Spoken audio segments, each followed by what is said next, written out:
Good day, welcome to my YouTube channel. My name is Shubali Ahmed Adekule. I'm a fleet driver trainer. Today we'll be talking about things that you need to know as a car owner, why you need to stay far away from a truck. We'll be discussing about air brake endorsement of a truck. Usually at Otedola'S bridge, we used to have this constant accident of tractor trailers on that bridge, and people believe maybe there is one juju or something there. I don't know, but it's not as if there is any juju there. It's just failure to carry out what is called air brake endorsement. So, and I want to do this video so that I will, one way or the other, I'm going to explain to car owners so that they can understand what this air brake endorsement really means. So today I'll be discussing about one or two things, and we'll be talking about one, air pressure build-up rates, 2 audible air leak tests, 3 low air pressure warning, 4 tractor protection check, and 5th wheel pin position. So we'll be discussing about all these things one by one, and these are the major factors that could lead to crash on our highway. So you'll be seeing a lot of tractor trailer accidents. A lot of people will be like, wow, all these trailers, why you say that they always get accidents? Today we'll be discussing about all those things. Now, first of all, when you say air brake endorsement is a check that you need to carry out on your vehicle system before you proceed to any journey. I mean, it's a check that you need to carry out on your truck before you embark on any journey. When somebody asks you to perform air brake endorsement before you embark on any journey, first of all, you tell the person that I want to start this vehicle to actually check how many minutes the air will build up in the air tank. That is for the air pressure build up rate. How many minutes is going to build up the air inside the air tank? So if I start this vehicle, for instance, if I start this vehicle and it's using 1 hour to fill up the air tank, that means there is something wrong. But if I start this vehicle and it's using like 10 minutes, 11 minutes to fill up the air tank without raising the engine, that means it's perfect. So secondly is audible air leak test. Now we'll be talking about audible air leak test. They will be coming out from the truck so that you can see what is audible air leak test. Okay, now we're about to carry out number 2, which is audible air leak test. You know, the first one is air pressure build up rate. When you start the vehicle, how many minutes it actually takes to fill up the air tank. You understand?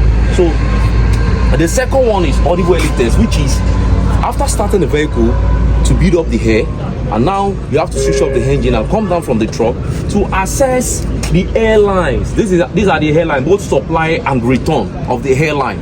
Supply and return. Assess them with your hands to see if there is no leakage, and listen to it if there is no leakage. If there is leakage, you need to report it to your workshop, and if there is no leakage, fine. Check your air tanks too as well. Check your air valve. If there's no leakage on your air tanks, fine. That means you are good to go. You're about to switch to number 3, so which is low air pressure warning. Then we'll be going back to the truck. You know, the first one is air pressure build up rate, which is inside the truck. The second one is audible air leak test, which you are supposed to assess your airlines, assess your airline rubber seal pin, and secondly assess your air tank and your air tank valve. Now we are going back to the truck to carry out number 3, which is low air pressure warning. Okay, now we are back inside the truck. Now we are on number 3 on the list, which is low air pressure warning. So there is a way you can actually discharge your air from your tank with your brake, so which we are going to carry out now with number 3, low air pressure warning. So now we've done number 1, which is air pressure build up rate. We've done number 2, audible air leak test. This is number 3, low air pressure warning.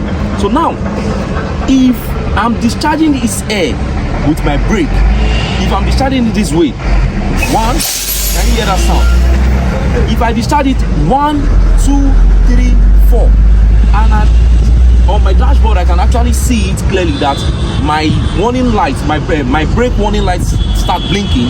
That means there is something wrong. There's something wrong. That means the tank is not saving air. But if I'm actually doing this for like 11, 12, 13, then I see that it's moving closer to the warning light, then it's perfect. So that is for number 3. So can you see we are actually trying to get one in from different routes. So we are going to number 4 now, which is tractor protection check and fifth wheel pin position. Now we're on the list of number 4. Number 4, tractor protection check and fifth wheel pin position.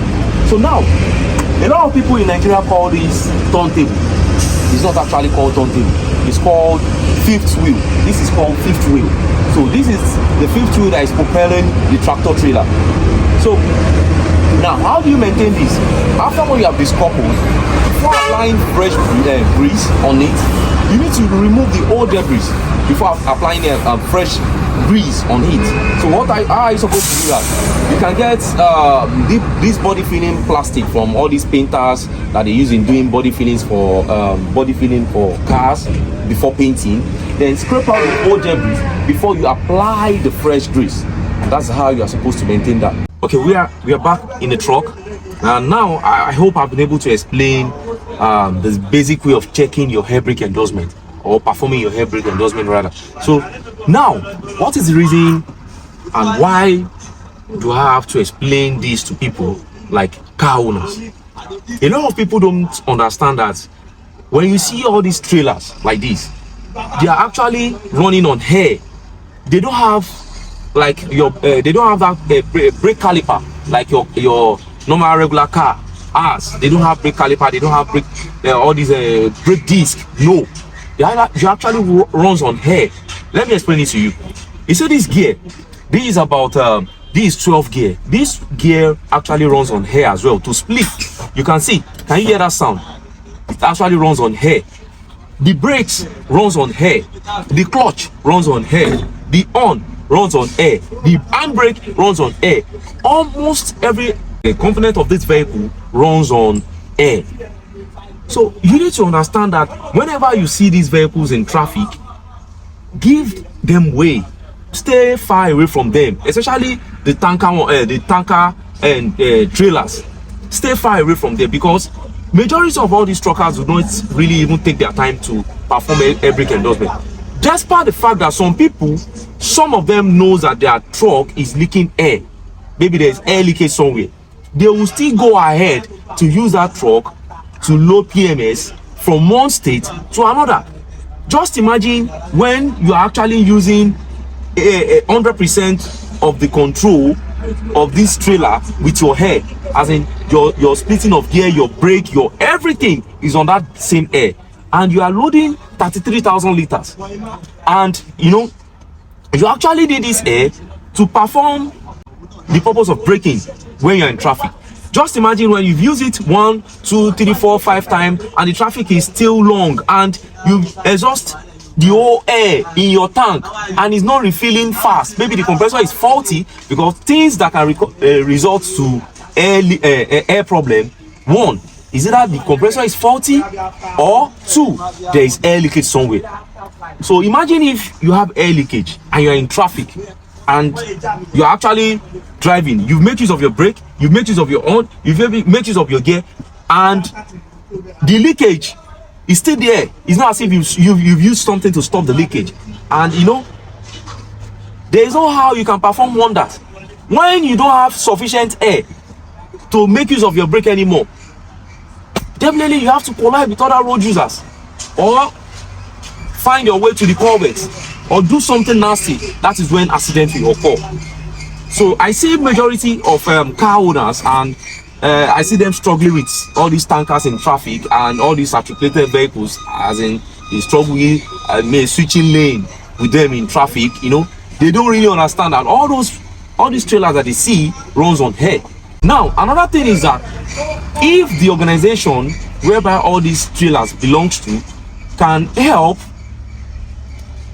improve their safety aspect of tractor trailer operation, like enforcing the law that each driver must perform air brake endorsement before they set out from the base.